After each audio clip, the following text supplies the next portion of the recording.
que é uma coisa que, para quem não sabe, Portugal já voltou aos ritmos de antigamente e o trânsito em Lisboa e no Porto está perfeitamente impossível. Margarida. Então, a minha questão não é sobre a matéria em si, mas sobre a atividade. Apesar de Ok. que a questão já foi mais ou menos colocada no fórum e houve aqui as respostas tanto da professora Soraya, Sim. que é relativamente à diferença entre a questão do storyboard e do protótipo de baixa fidelidade. Em que a resposta indica que o storyboard é como se estivéssemos a contar uma história e para utilizar a tarefa que escolhemos, e que no protótipo seria todos os ecrãs. Aqui a minha questão prende-se por parte de todos os ecrãs.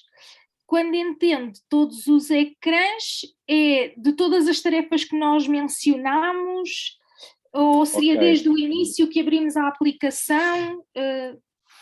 Uma ótima pergunta, Margarida. Portanto, estamos aqui a começar com o pé direito, o que é ótimo. Então, há uma diferença entre o storyboard e o protótipo de baixa fidelidade. A ver, eu creio que nós não colocámos um filme sobre como é que uma pessoa faz as experiências com os protótipos de baixa fidelidade.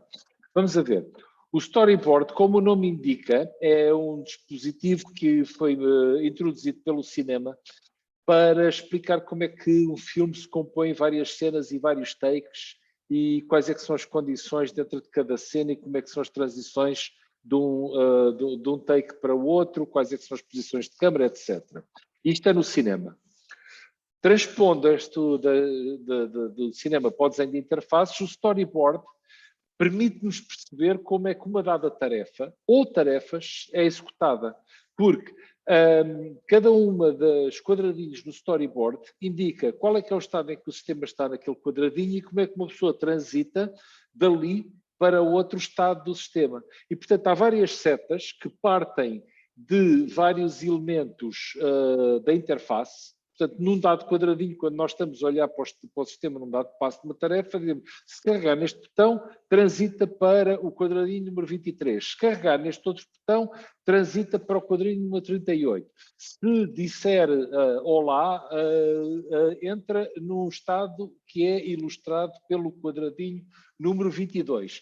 E, portanto, a grande diferença é que no caso do cinema, os quadrados aparecem todos em sequência, ou seja, nós estamos a passar de um take para o outro, enquanto que numa interface a pessoa pode mudar de um estado do sistema para o outro, que é ilustrado por mais um quadrado no storyboard, de acordo com as ações que tem ou que efetua, que a pessoa efetua, sobre o estado da interface. Não sei se isto explica o que é um storyboard no cinema, o que é um storyboard na interface do utilizador. No fundo, no nosso caso, nós vamos ter essas pequenas anotações que indicam o utilizador carrega neste botão e passa para este menu, podendo fazer isto, isto e isto. Sim, é isso. Isso é o storyboard no contexto do desenho de interfaces. Explica como é que uma pessoa executa vários passos na tarefa, que pode ou não ser em sequência. A pessoa pode transitar de um estado para o outro dependendo de diferentes ações que tem no estado atual do sistema.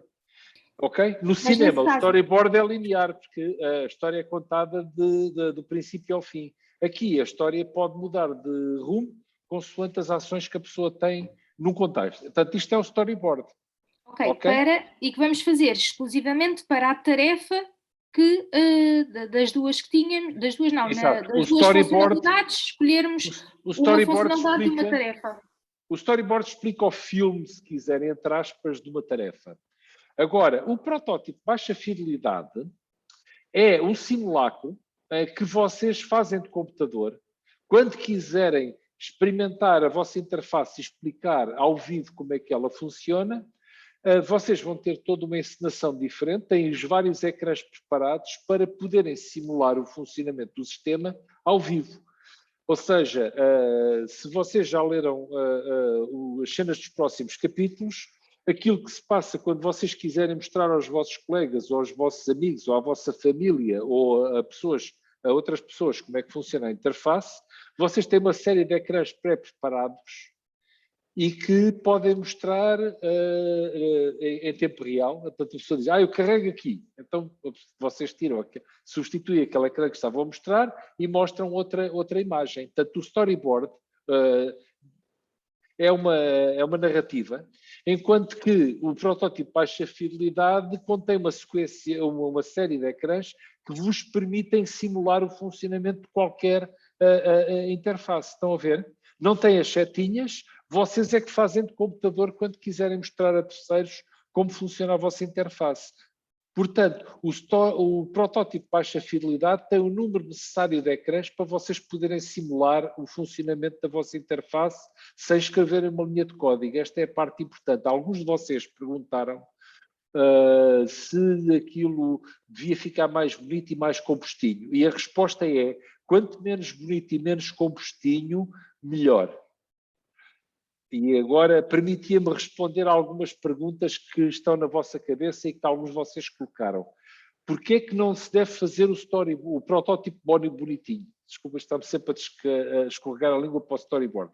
O protótipo não deve ser bonitinho, porque quanto mais bonitinho for, mais vocês se vão perder em detalhes que nesta altura são irrelevantes e só vos vão distrair daquilo que é essencial no desenho de interface, que são os diálogos, a disposição dos elementos da interface e a forma como as vossas tarefas e as vossas funcionalidades estão organizadas. E, por outro lado, é importante que nesta altura vocês possam fazer tantos protótipos de baixa fidelidade quantos vos der na real bolha e com o menor custo possível. Porque quanto mais trabalho vocês tiverem a fazer bonequinhos, depois menos vontade vocês terão de deitar fora. E nesta altura do campeonato, aquilo que se espera de vocês é que experimentem tantas alternativas de desenho quanto vos for possível em termos de tempo e de organização para escolherem um bom desenho. E nesta altura, quanto mais tempo vocês perderem a desenhar detalhes, e também é por isto que nós não queremos que vocês escrevam código ou que façam outras coisas, porque tudo isso é periférico. O que vocês querem agora é organizar a interface na vossa cabeça, fazerem rascunhos e a Soraya Paulo está a dar aqui um comentário. Excelente. Soraya, podes pôr esse vídeo nos materiais pedagógicos? Eu vou pôr na página. Eu vou pôr lá. É importante que vocês vejam este vídeo que explica muito bem, se é o vídeo que eu estou a pensar, como é que se faz um protótipo de baixa fidelidade e para o que é que serve. Portanto, vocês querem arranjar papel, cartolina, fita cola, canetas de feltro, materiais baratos em quantidade, tesoura e cola. Entretanto, se vocês tiverem a prestar atenção ao que os vossos colegas colocaram na atividade, no desafio 2, vão reparar que há lá muito bons exemplos daquilo que são protótipos de baixa fidelidade. Eu gostava que vocês se inspirassem e, sobretudo, reparem nos comentários que nós damos a quem lá mete coisas demasiado bonitinhas. Espero ter sido claro em relação ao que é o protótipo de baixa fidelidade, em que é que difere de um storyboard e porque é que é importante fazer feio, ou não fazer bonito, desculpem. Esclareci, fui claro? Para mim, sim. Obrigada. Ora, obrigado eu. Rodolfo. Professor, eu tenho aqui uma questão. Sim? Eu fiz o teste de autoavaliação. Ok. No teste de autoavaliação há uma questão em relação a um protótipo. Sim. Um protótipo que está desenhado. E que eu devo dizer que suscitou... Eu selecionei a minha resposta e por acaso estava certo. Mas suscitou-me alguma dúvida. Bom, esperemos que não tenha sido por acaso. Porque um protótipo de papel, não é? É aconselhado que seja monocromático. Aquele tem várias cores. Eu percebi, ou pelo menos identifiquei logo, que aquilo era o protótipo ou uma tentativa de aproximação ao protótipo da interface do iTunes e, portanto, eu até achei que poderia... A minha questão seria, o que é que era necessário para ser um protótipo de alta fidelidade não funcional? Porque funcionalidade não temos, eu compreendo isso. É o facto de ser em papel, de ser desenhado...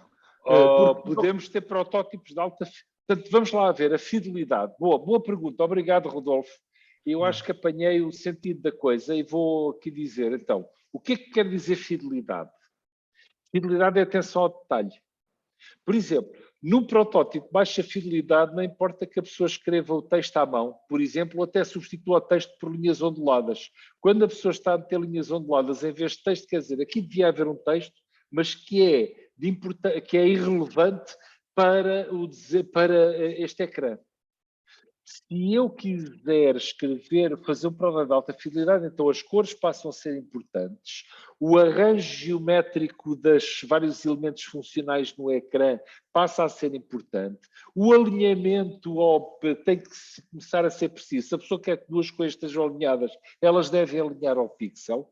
Se as cores passam a ser relevantes, então o significado e a semântica das cores são importantes, enquanto que a pessoa, por exemplo, pode dizer, isto é uma mensagem de erro, num protótipo de baixa fidelidade, meter lá um triângulozinho a vermelho e meter mais uns detalhes, ou seja, o protótipo de baixa fidelidade não tem obrigatoriamente que ser monocromático, mas as cores num protótipo de baixa fidelidade têm um significado completamente diferente daquilo que não tem no protótipo de alta fidelidade. Se não sou para uma coisa a magenta num protótipo de alta fidelidade, quer dizer que estamos a pensar que é aquela cor que funciona melhor para aquela interface. E se a pessoa gastar 2 horas a fazer um ecrã todo bonitinho, alinhado a regra e esquadro, isso quer dizer que os elementos visuais têm importância e já estão muito próximos daquilo que vai ser o ecrã de computador correspondente. Portanto, a fidelidade aqui tem a ver com detalhes visuais, ok? Portanto, baixa fidelidade quer dizer que os detalhes visuais não interessam, o que interessa é o papel dos elementos da interface no diálogo. Portanto, o aspecto desarrumado é importante aqui para transmitir a mensagem que nós estamos só a preocupar-nos com o papel funcional, vá lá, dos elementos da interface que colocamos ali, que se lá os colocamos é porque eles são relevantes para a maneira como os diálogos estão organizados. Mas o desenho de ecrãs não é tão importante como num protótipo. Portanto, vocês nesta altura estão a ler detalhes sobre desenho de ecrãs e princípios de organização estética e porque é que o alinhamento é importante, porque é que texto com serifas e texto sem serifas têm aplicações diferentes em contextos diferentes. O significado das cores e o facto de nós dizermos que os protótipos de baixa fidelidade deviam funcionar em monocromático é porque esse é um princípio de desenho muito importante nas interfaces. Uma pessoa primeiro deve certificar-se que as pessoas percebem a interface sem a utilização das cores e depois acrescentamos as cores criteriosamente. A cor é uma coisa difícil de acertar, tal como o desenho de ícones.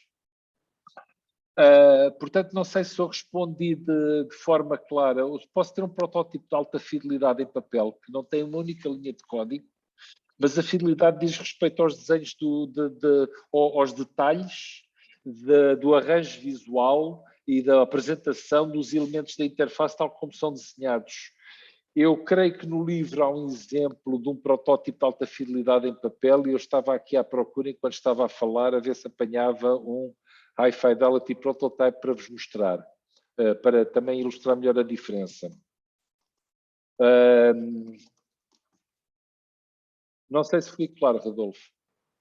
Sim, não, sem dúvida. Era a palavra detalhes que me escapava aqui. Eu fiquei, na verdade, não foi bem confuso, mas eu achei que aquilo era tão parecido ao iTunes e também não fiz com muita calma que achei que... Porque queria só saber se poderia-se realizar em papel e quais é que eram os aspectos. Portanto, eu percebi realmente... Dá para fazer protótipos de alta... Portanto, a fidelidade não tem a ver com o código ou a ausência dele. O código quer dizer que o protótipo é funcional ou não. Ou seja, sim. Que tem aspectos dinâmicos que me permitem responder utilizando o computador. Eu posso fazer protótipos de baixa fidelidade utilizando o computador. O Figma permite-me ter um compromisso entre uma coisa e outra. Aliás, o próprio Figma, que é o instrumento de prototipagem que vocês irão utilizar em futuras entregas, procura também manter-se um bocadinho no aspecto sketchy para não... O problema importante é o seguinte, imaginem vocês que querem fazer o teste do vosso protótipo de baixa fidelidade e não imaginem porque vamos pedir-vos para o fazerem. com colegas vossos ou com outras pessoas. O facto das interfaces estarem feitas em modo de esboço ou esquiço transmite essa mensagem. Porque se vocês mostrarem uma coisa muito certinha, muito desenhada à regra e ao esquadro, as pessoas vão-vos dar feedback orientado aos detalhes visuais. E nesta altura vocês não querem isso. Vocês querem estudar maneiras de organizar os diálogos e interface que sejam o mais descartáveis possível, porque até não sei se vocês fixaram nisto no livro, mas uma das coisas que nós pregamos em relação ao desenho de interfaces é que nesta altura do desenho de interfaces, quanto mais alternativas vocês puderem estudar, melhor. A mestre Soraya Paulo colocou uma mensagem que é ótima para vocês verem. Vão à página 149 do livro, na figura 8.4, tem um exemplo daquilo que é um protótipo de baixa fidelidade, de alta fidelidade. E aí vão ver a atenção ao detalhe, etc. Portanto, esta era a questão, portanto, da fidelidade, detalhes, ou uma baixa fidelidade, menos detalhes, ou detalhes essenciais, alta fidelidade, atenção a todos os detalhes visuais. Funcional, tem código, não tem código. Eu posso ter protótipos funcionais de baixa fidelidade, tem código com poucos detalhes, posso ter protótipos não funcionais de alta fidelidade, é um desenho muito bonito em papel que mostra o aspecto gráfico da interface já com aspecto definitivo e portanto aqui temos uma... ainda podemos ter protótipos abrangentes, em que a pessoa mostra os ecrãs iniciais de interface com ponto de entrada para todas as tarefas, mas depois não tem nada por baixo, não tem mais ecrãs de suporte, ou podemos ter em profundidade uma tarefa que está feita do primeiro ao último ecrã. Portanto, temos essas três dimensões no protótipo, que é funcionalidade, fidelidade e abrangência versus profundidade. Tem a ver, voltando àquela questão de quantos ecrãs é que tem que ter um protótipo de baixa fidelidade, depende do que vocês quiserem mostrar. Se é os ecrãs de entrada, para as várias funcionalidades, se é tarefas de fio a pavio. E, portanto, o número de ecrãs que vocês vão fazer para o vosso protótipo de baixa fidelidade, neste caso nós estamos a encorajar-vos a pelo menos desenvolver em parte a abrangência, mas sobretudo em profundidade para a tarefa que ou tarefas que vocês escolheram. Ok? Mais perguntas?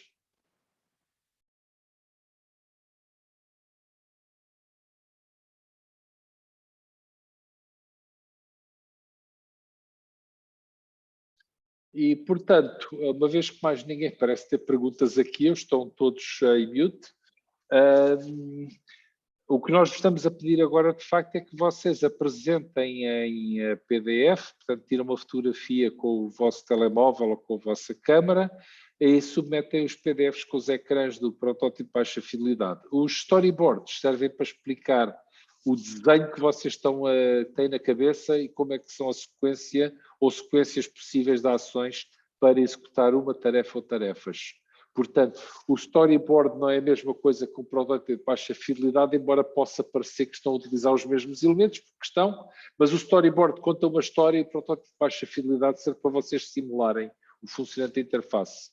Rodolfo. A minha questão não tem bem a ver com a matéria, e peço desculpa por não ter a ver com a matéria. Estamos disponíveis para isso, perfeito, para todas as obrigado. questões. O facto de vermos os vídeos da sessão Zoom não conta para os vídeos que temos que ver, não é? Para ganharmos lá o badge. Não conta. Okay. Mas a gente podemos mudar as regras do jogo e todos os vídeos que vocês veem contam. Só que quem está aqui está a fazer batota porque já está a ver o vídeo todo em relação aos vossos colegas. Não contamos. É a luta para os pontos de experiência e para os badges. Vamos, é isto. Temos visto. Ainda bem que essa observação veio agora. Pessoal, vamos lá aqui a ter um bocado de sentido das proporções. Nós já resolvemos o bug das classificações serem mais ou menos imediatas, mas vocês vejam lá que a Soraya já está com umas olheiras enormes de andar aqui a 24 horas por dia à procura de responder assim em tempo real a tudo o que vocês fazem. Agora, por amor de Deus, se vocês forem católicos, ou por amor do Costa, se forem republicanos, vão lá com calma e não esperem que a gente responda em 10 segundos à classificação de cada vez que metem um post num dos fóruns. Temos de ter aqui um bocadinho de sentido das proporções e sem querer gabar-me, nós estamos aqui a dar-vos feedback muito mais atempado que noutras cadeiras da Universidade Aberta. Isto não querendo desmerecer as outras cadeiras, mas também, como vocês também têm outras coisas que fazer durante o dia, acreditem que nós também temos algumas outras coisas que fazer durante o dia, para além desta tarefa meritória que é participar nesta jornada convosco. Temos artigos para escrever, temos outras cadeiras para preparar, temos que responder a solicitações do departamento, que vocês devem calcular que são mais que muitas, porque estamos a passar num período de grande animação. Ainda estamos a desconfinar as nossas mentes e, portanto, gostava que vocês estivessem presente que, tal como vocês têm empregos na vida real, nós temos outras solicitações decorrentes do nosso trabalho académico que não se resumem apenas à cadeira de usabilidade de sistemas de informação. Quer isto dizer que eu gostaria de estar aqui umbilicalmente ligado ao meu terminal de computador 24/7 e estar aqui a dar respostas assim com 10 segundos para o pessoal ter assim um bocado de recompensa, mas caramba, isto não é um shoot them up, não é um first person shooter, nem é o Grand Theft Auto 7 para o pessoal utilizar essa postura. Portanto, tentem descontextualizar-se um bocadinho ou recontextualizar-se no contexto do nosso game course, para também moderarem um pouco as vossas expectativas em relação ao feedback dos professores, que não é... Ou seja, nós não recebemos uma cutucada de um periférico qualquer especial ligado aos nossos computadores cada vez que há uma submissão num post. Recebemos provavelmente uma mensagem de e-mail a dizer: olhem que a Cecília colocou uma mensagem, mas provavelmente não vamos poder responder imediatamente, porque senão não conseguimos fazer mais nada além do custos e acreditem, também temos outras solicitações como vocês têm. Está bem? Sim, Margarida. Professor, só aqui, e eu acho que isto também já foi colocado, porque da mesma maneira que o professor tem que responder, eu também recebo as 50.000 notificações que nós todos escrevemos no fórum e também não consigo ler todas. Ok. E eu também agora não estou a conseguir ouvir todas. Fazer a abertura do autoteste e do teste um pouco mais cedo do que a sexta-feira. Vamos procurar fazer isso. Eu penso, essa é uma boa observação, Margarida. Nós, em versões anteriores do curso, criámos um modelo mental que as pessoas se organizavam mais ao fim de semana para realizar as tarefas do MISE. E, portanto, pensámos que abrir às sextas-feiras era uma forma de encaixar nos processos de trabalho do estudante típico do MISE. Mas se vocês querem engajar-se com a matéria mais cedo, isso para nós está a ser uma novidade, devo confessar. Vamos procurar abrir mais cedo o autoteste, sem dúvida, mas tínhamos a ideia que vocês reservavam mais, os vossos colegas em edições anteriores se organizavam mais ao fim de semana. Parece que há aqui um desajuste do nosso modelo mental do processo. Rodolfo.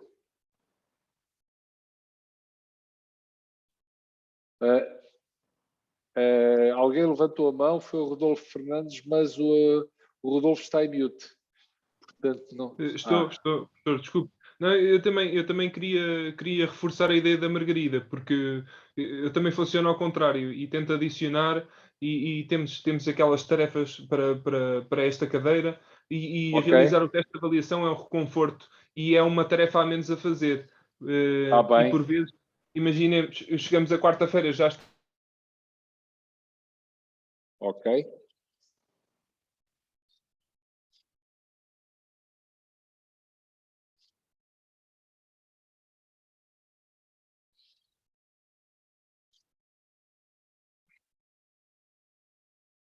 Enfim.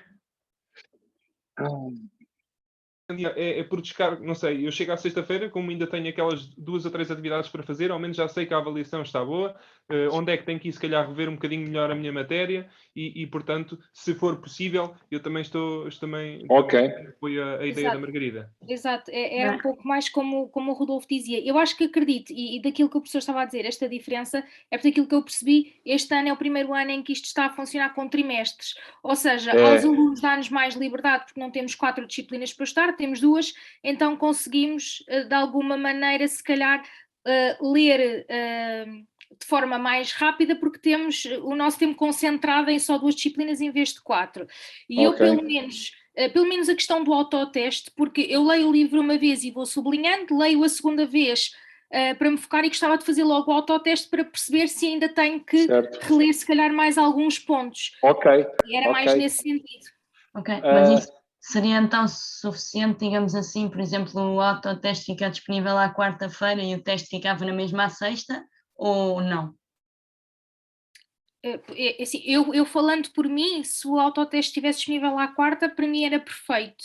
Agora, pronto, não é? Os outros colegas Vamos não procurar fazer as coisas de forma que, quando nós tivermos... Também este ano estamos a fazer uma coisa que não fizemos em anos anteriores. Nós temos estas sessões semanais, nunca tivemos. É a primeira vez que nós temos sessões interativas de perguntas e respostas e esclarecimento de dúvidas. Se vocês todos prometerem que têm os capítulos relevantes do livro lidos, nós achamos que isso é meritório, então vamos procurar disponibilizar o autoteste para termos uma sessão mais proveitosa de interação. Hoje estamos a fazer à sexta-feira, porque quarta e quinta, como já perceberam, foram dias complicados para nós, especialmente para mim, que tive de participar nesta conferência no Porto. Aliás, eu estou a falar-vos, como eu vos disse, do Porto e não de Lisboa, do meu pois habitual. Daqui a pouco vou apanhar o Alfa para Lisboa, de volta. Portanto, vamos procurar então disponibilizar o autoteste mais cedo, em troca da vossa promessa de lerem o capítulo do livro e trazerem as dúvidas todas alinhavadas para esta sessão ser o mais produtiva possível. Para nós e sobretudo para vocês, claro. Ok, mais perguntas, comentários, observações, notas de rodapé e post-its.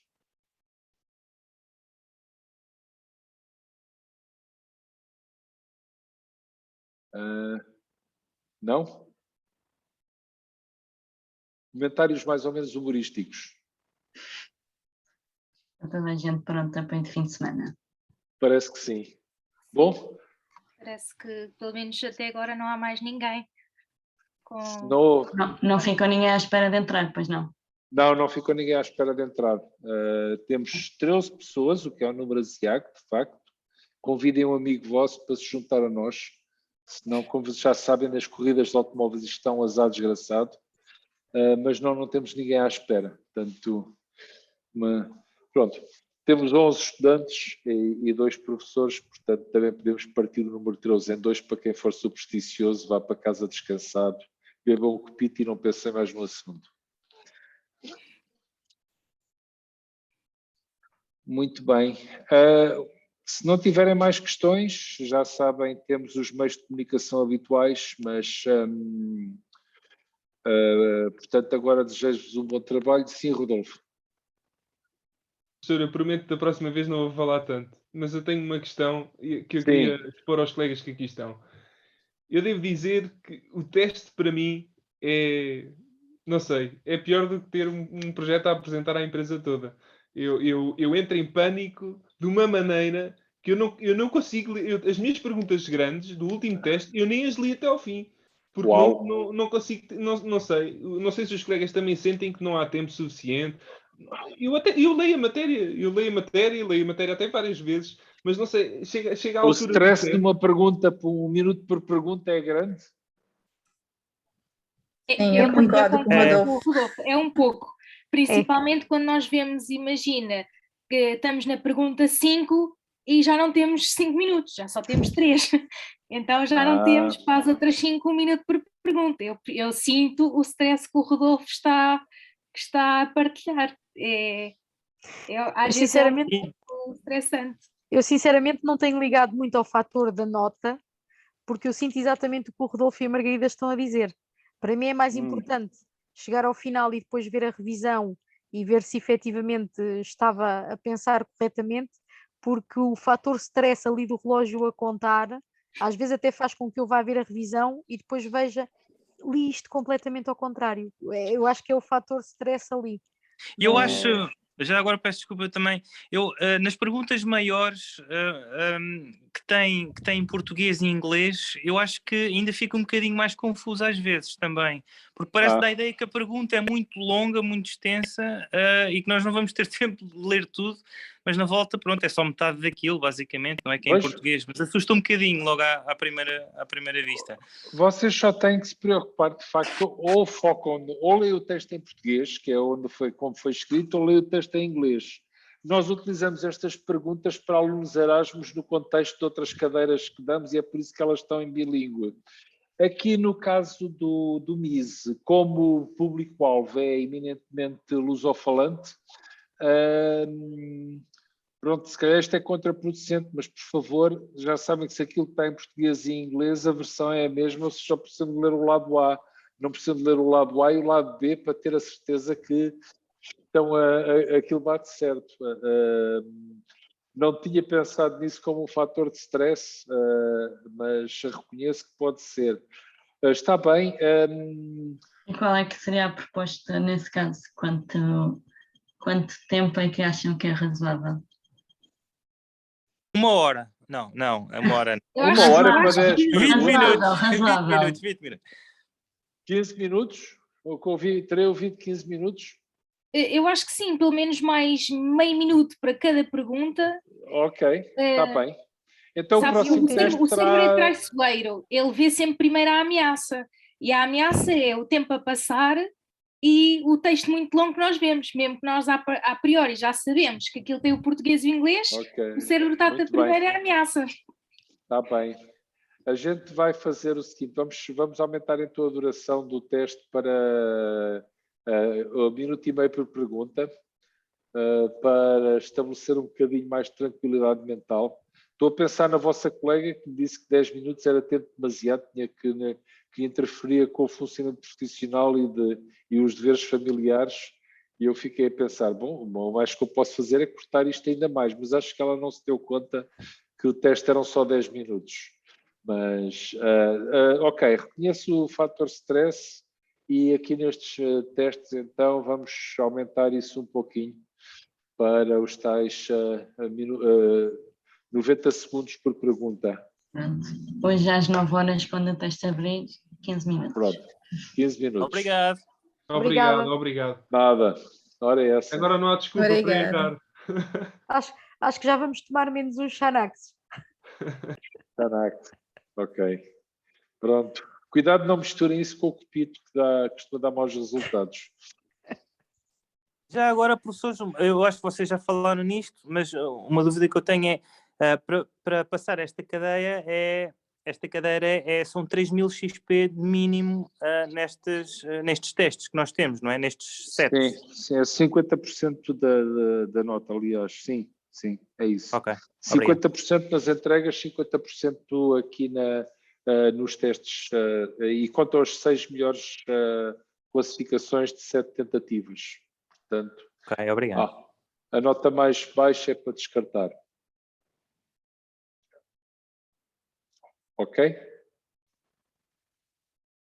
Mais perguntas?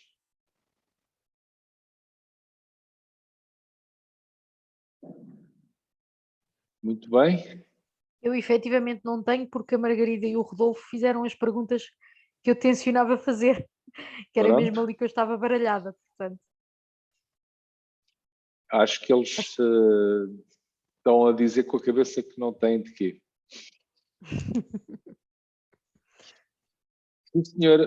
Pronto, resta-me então, se mais ninguém tem assim alguma dúvida ou fator de stress a espremer, desejar-vos um bom trabalho e melhores entregas e cá nos vemos para a semana então.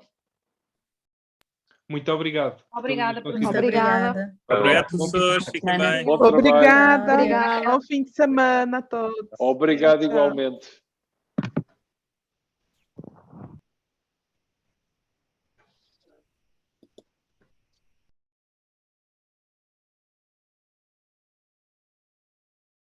Tudo bem, Virgílio? Tudo bem. Ok, bom fim de semana então e vou ver se coloco aqui o vídeo no site. Bom trabalho e até